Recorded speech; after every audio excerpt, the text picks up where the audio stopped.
Let's talk priorities. Hey, you in the back, pay attention.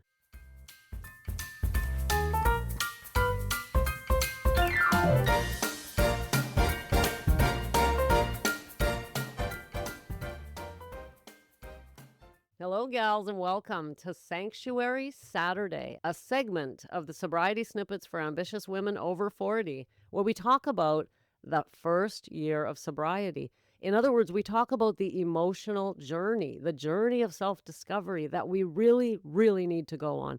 But gals, we need to talk about priorities today because I'm hearing sort of a theme, a thread running through the messages I'm getting and the vibes I'm getting from you gals. And that is that you're not putting this journey at the top priority in your life. It's like, Becca, okay, yeah, I get it. I hear you. I understand that I want to put aside a little bit of time every day for my personal growth, maybe some time for journaling or meditation. I hear you, Becca, but you know what? I'm going to get to that. I'm going to get to that. I really am. But I'm just a bit busy right now. So I'm going to make space for that starting next week, next month, next year, or in other words, never. This journey, when we decide to take it, gals, everything else in our lives takes second place to this journey. Now, what does that mean? Am I telling you to, quit your job, ignore your responsibilities? No. But don't try and tell me, my dear, that you cannot find 10 minutes a day. And I'm convinced you can change your life in 10 minutes a day.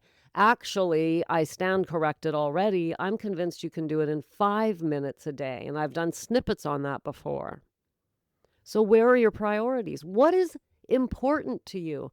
Yes, it's important that we go to our jobs. It's important that we look after our loved ones. It's all of our responsibilities. They're important. But they are not more important than this.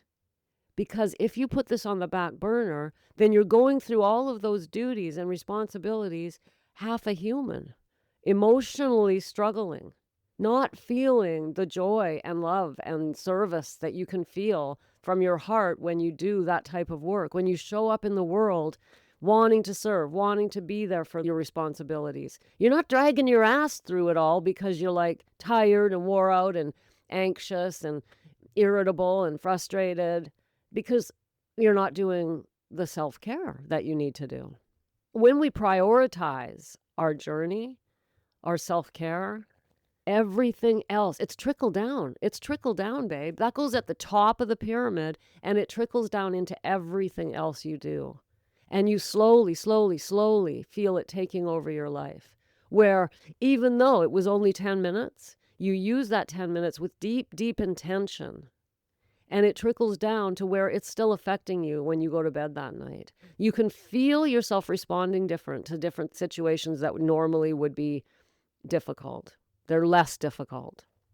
You all of a sudden stop and wonder, wow, I'm a nicer person. When did that happen? I'm not so snarky anymore. Well, look at that. That's kind of cool. I recently talked about that, being snarky to our partners.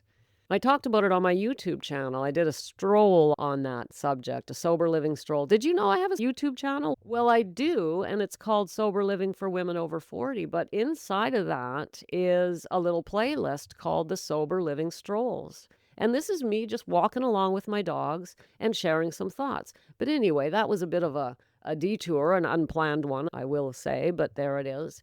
But recently I spoke about this and I said, one of the women in my world, actually one of my clients, when we were all meeting together in a group on the weekend and going around the room, and she said, well, one of the things I notice is that I'm nicer to my husband. I'm just nicer to him. And I'm like, well, how's that for a reward? I mean, let's pay attention to the rewards that we're getting. Over 30 years of marriage, and we're grumpy, snarky, bitchy. What is that? Our partners, our loved ones deserve kindness, patience from us. We give that to strangers at the grocery store and then come home and bite their heads off. Look, if I'm hitting a nerve here, maybe you're not prioritizing your self-care. And this is the type of beautiful reaction you can expect from that when I say trickle down. The smallest thing. I'm not talking about earth-shattering stuff where you're going to, it could get really amazing, but that is so beautiful. I'm nicer to my husband. Hello, that's a massive win. And by the way, I remember that the first time I thought that myself. Like, I'm just way more patient with my husband. We've been together almost 30 years. Actually, might be 30 now. I haven't done the math, but man, I'll tell you, in 2018, when I finally, came to the end of my drinking career, snarky is too nice of a word for it. I was impossible because I was so unhappy, so emotionally immature, so frustrated, so full of shame and regret and anger and resentment. Living like that is like walking around half dead. How can you have a relationship with anybody when you feel like that inside? The only thing that gave me relief was alcohol. That's why we drink, right? We're anxious, so we drink. We're frustrated, so we drink. We're whatever it is, so we drink. And then the alcohol makes us more irritable, more snarky, caught in a vicious cycle. But my dear, if you're in your first year of sobriety and you're not finding the trickle down that I'm talking about, you're not finding yourself growing emotionally, being more patient, not only with the others, but with yourself, showing up for people in ways that can be very surprising because you're taking the time to prioritize your self care. I'm willing to say that nothing else is as important. Nothing is more important than you spending a few minutes each day with yourself, preferably in your sacred space. So I haven't even introduced myself yet. And where the snippet's got to be half over, I think. But I'm Becca Jacobson. If you're new in Snippet Land, my dear, welcome. On Saturdays, we talk about the first year of sobriety. But I think we're relevant here for anyone, you know? What I put out there and what I just keep harping on you about here in Snippet Land is the idea that we're on a journey of self-discovery.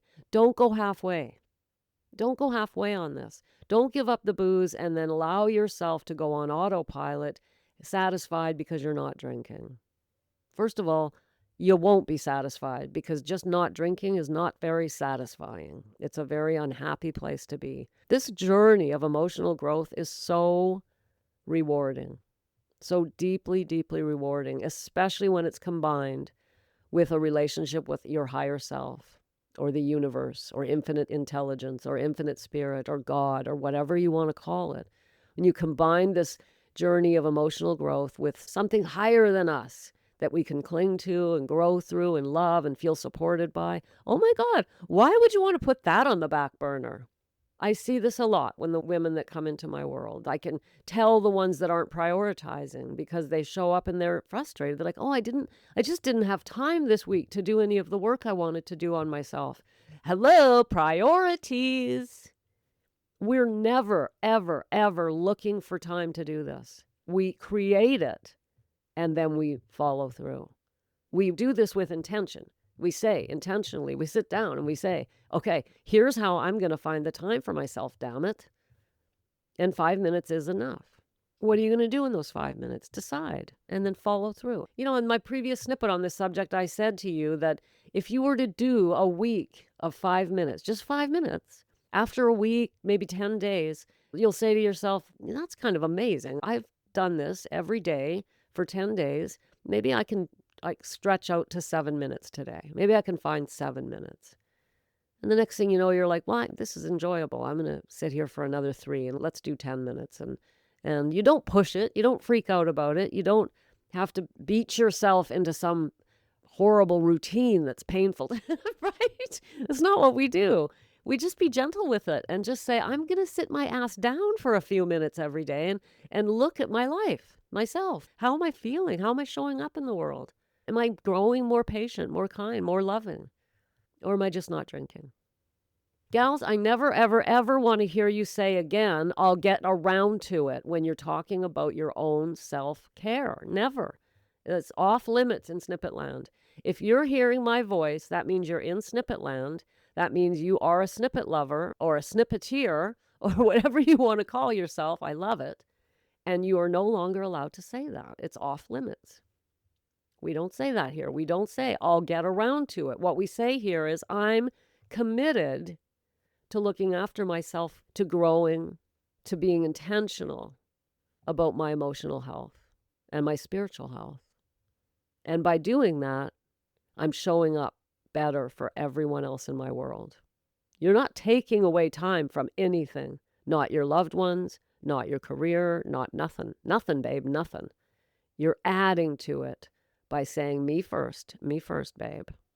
And if you'd like some feedback on your personal journey, the Sacred Mirror is still open. It's been open all week, and I've been connecting with you, and it's so amazing. I love the Sacred Mirror.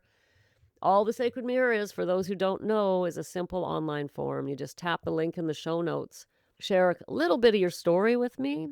Maybe you want to talk about this topic. And I respond by flipping on this microphone and sending you back a private, personal voice note just for you, from me. I'm the only one who sees them, gals. My assistant doesn't look at those. It's just me. Just me and you, babe. So go ahead and check out the Sacred Mirror if you want a little bit of feedback on your journey. I don't give advice and I don't sell you anything. I just mirror back what I hear. We all need a mirror. We really do. And don't forget, on Monday, we're doing our second session on Don Miguel Ruiz's amazing little book, The Four Agreements. We're going to go into chapter 2, the first agreement, and I will see you there. Thanks for popping in. Be sure to come back next time so I can keep your head on straight. Sending you buckets of love.